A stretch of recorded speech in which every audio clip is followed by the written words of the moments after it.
What's up, y'all? It's your boy Steph, back with another reaction. So, the winter time up here in Northwest Indiana is fizzling out a little faster than it has in recent years.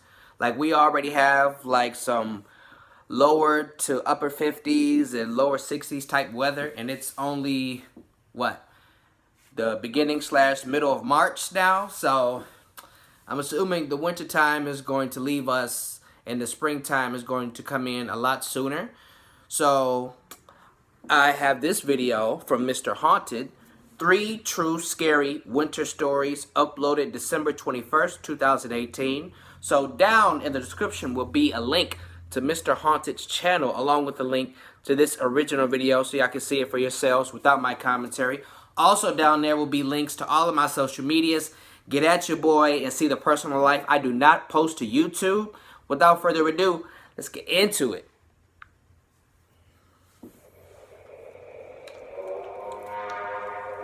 I don't mind the snow and whatnot. Don't care to drive in it too much though. But I think that's basically like everybody.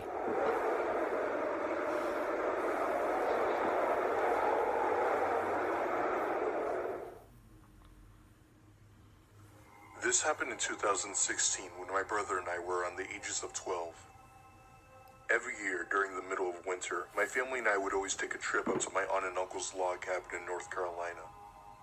Staying up there was pretty fun for the most part.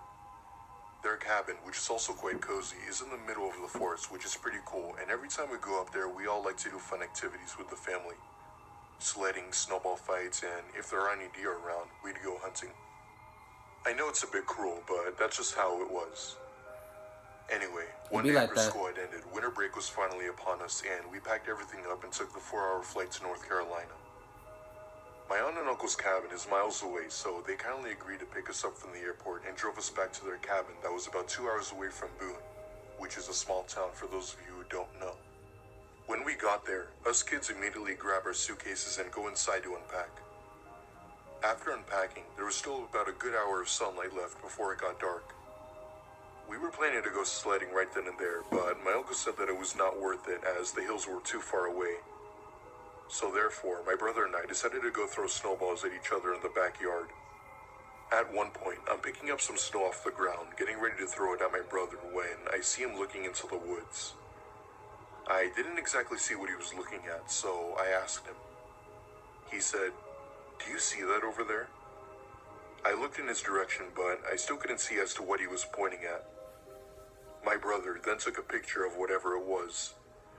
Suddenly, I heard the sound of trees rustling along with branches and twigs snapping. At this point, I figured that it was some sort of animal. There are some bobcats, wolves, and even bears that like to come out during the type of day and season, so I assumed that it was probably one of them. However, I knew for a fact that whatever it was big, and I mean really big. That night, while the whole family was having dinner, my brother began to ask my uncle if he knew any explanation as to what he saw in the woods earlier that day. My aunt and uncle have lived here for most of their lives, so I assumed that my uncle would estimate as to what it was. My brother showed my aunt and uncle the picture he had took. My uncle said that it was probably a bear wandering around the snow, but my brother said that when he saw it, it was way too big to be a bear. My uncle shrugged his shoulders, and after dinner, we all got ready for bed. My brother and I got bunk beds, and my brother got the bottom bed while I got the top. Fast forward an hour later, it's around 1 o'clock in the morning, and my brother is well asleep at this point. Me, on the other hand, and I'm a night owl, so I stay up really late playing games on my phone and whatnot. As I'm watching some YouTube videos on my phone, I see something out of the corner of my eye out the window. I looked outside the top window and saw a figure I'd say about 8 feet tall standing in the snow. Bigfoot. It is very dark out and snowing hard, but I could just make out the shape of it to be somewhat round with massive arms. From my point of view, it looked like a bear, and that's what I thought it was. Yeti. Until it began to walk a bit closer. Abominable snowman. From what I could tell, it didn't seem to have eyes, but like I said, it was very dark out and snowing hard, so I thought that maybe I didn't see its eyes because of that. However, it then began to walk closer and closer to the cabin, and eventually stopped near the porch light. The porch light was on, but it only illuminated everything that was about a foot in front of it. The light then began to reveal one of its arms. Its arms were covered in black fur, but that's not the scary part. It had long claws that were almost down to its feet. Damn. I then decided to do something stupid. I knocked on the window, and whatever it was took off into the forest, and I heard what only could describe as a roar, along with trees and branches snapping. Now I knew it was the same thing my brother saw. At least you didn't go At outside. this point, I'm shaking my bed, wondering what the hell just happened, but I thankfully fell asleep. The next morning, I told my uncle what I had witnessed and tried my absolute best to describe every little detail of my encounter. My uncle got a shocked look on his face once I had told him about it. He then said something that made my skin crawl. He said that there are stories about extinct giant ape-like creatures that sometimes still roam our planet, especially during the winter. They are extremely rare, but also very territorial and can be aggressive when you get too close to them. Extremely. The name was Gigantopithecus, which basically resembles a Sasquatch. I have been back to my aunt and uncle's cabin since then, but I had never had another encounter with that creature again, and I'm pretty sure I don't ever want to. I mean, knocking on the window was still stupid, but at least you didn't go outside. When I was around 13 years old, something happened to me that I would never forget. It was the winter of 2016, and I was in my last class of the day before winter break. Our math teacher, Mr. Smith, was getting towards the end of explaining our winter homework assignment, and I could tell that all the class was getting ready to jump out of their seats to go home. Yeah. Having homework over the break is completely unfair in my opinion. Christmas break is supposed to be spending time with friends and family, not doing math problems bored all day. Anyway, once the bell rang, it was music to my ears. I practically sprung out of the seat and went down to the hallways and out the front door. My mom and dad were at work, so I had to walk home in the cold, and it doesn't help that my house is about 30 minutes away. Hell no. It wasn't snowing out, but there was some snow on the ground and ice along the sidewalk, so I had to be careful. Fast forward about 10 minutes later, I'm walking on the sidewalk minding my business when I hear a strange noise from behind me. Run. I look back to see an old white Toyota slowly creeping along the road. I was in the rural side of town, so it was common for suspicious activity to happen. I bet it was a Corolla. I'd also like to mention that I have almost been kidnapped before and have been offered drugs in my area. I know it may sound hard to believe, but that's just how life went in this area. Anyway, I ignored the car, but it then sped up right next to me, making me look at it again. It be like that. A man in his mid-40s rolled down his window and asked if I wanted to help him find his dog. Nah. I ignored him and continued walking because my parents had gone over the whole stranger danger thing with me at least 1,000 times, and I wasn't stupid to fall for tricks like that. Good parents. The man then started saying things like, "Hey, listen, I really need your help. My dog is lost, and he seemed like a really great finder." Too damn bad. What? I continued to ignore him as I didn't want any part of his sick tricks, but he then said something that still sticks with me. A really good finder. "Why are you ignoring me, Maria?" Oh. I stopped dead in my tracks, and a chill ran down my spine. Thoughts immediately came into mind, wondering as to how in the world he knew my name. Run. I couldn't help it, and I just said to him that I wanted no part of this and declared that I was not stupid. Didn't I tell you to run? Suddenly, the man opened his car door and started charging at me aggressively. Go! I didn't know what to do, so I just ran for my life. Hell yeah. I thankfully am in track class, so I was overall a great runner, but this guy was fast as hell. I was running and running while he was no more than about 2 feet away from me. Out. He was so close to me that I could swear I felt his breath breathing down my neck. Probably getting horny. All the while, I was praying to God that I don't slip, but the more I thought about slipping, the more I felt like I was going to, but thank God I didn't, and the man then gave up. But I didn't care about that. I just kept running until I got home where I could be safe. When I got home, I jumped my fence into the backyard, practically hyperventilating from all that running. My mom looked worried, but I just told her that I decided to jog. However, it doesn't end there. I bet. About 3 days later, I was in bed when I heard my back gate open. I got curious and looked out the window, and standing in the snow was a figure. As soon as whoever it was saw me, though, they then took off. I'm still convinced that the person in my backyard was the same person who tried to kidnap me. Of course. Be careful out there, because this world is truly messed up. It sounds like you ran right to your house, so of course he knows where you live at. Alright, this happened when I was a kid, when I was around 15 years old.